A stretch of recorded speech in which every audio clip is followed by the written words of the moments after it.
Destiny 2 has moved from Battle.net over to Steam, and with the move, they've introduced the free-to-play New Light Edition. But how much content did Destiny actually release for free? Well, let's find out.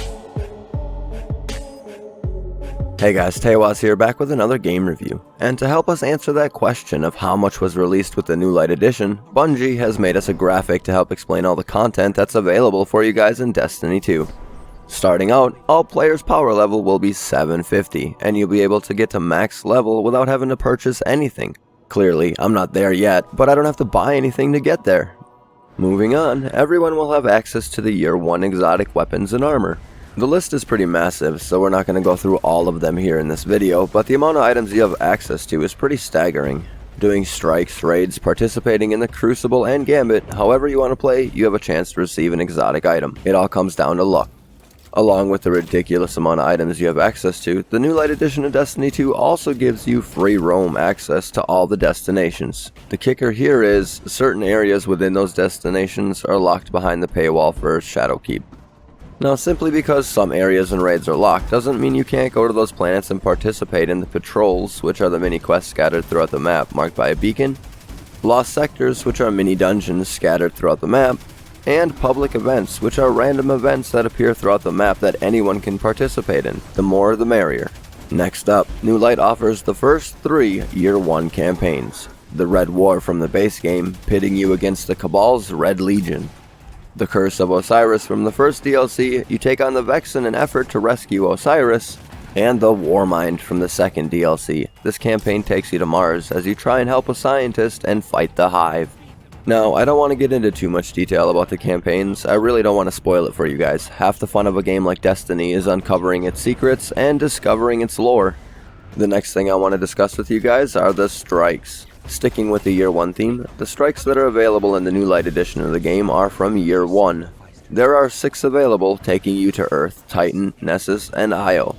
If you're new to Destiny, strikes are basically dungeons where you and 2 other players will participate in a story-driven mission where at the end you'll have to fight a boss. Strikes are a pretty legit source of legendary drops and experience points, so if you're new to Destiny, this is a really great place to start.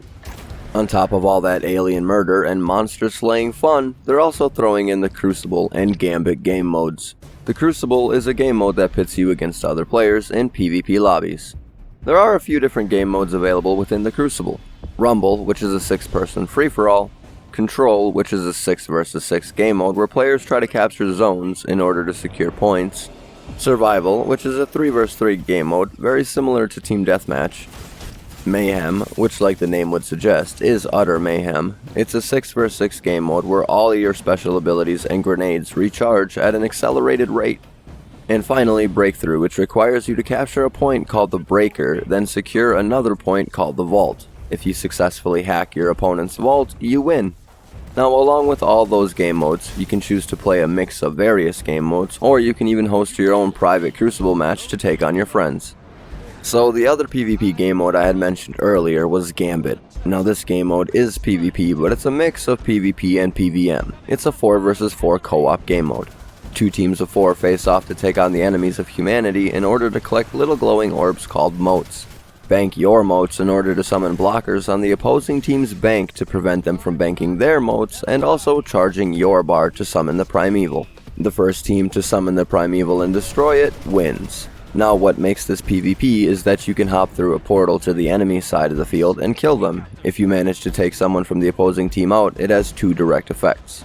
1, they lose all the motes they were carrying, and 2, whenever someone dies, it heals their primeval. So if the enemy is close to winning, go over there and take a few of them out to heal their primeval and give your team a better shot at winning. I personally thought Gambit was a pretty interesting twist on the whole PvP aspect in Destiny. The Crucible is fun, but it's basically just player killing with Destiny mechanics, whereas in the Gambit, you have to put a little more strategy into the games.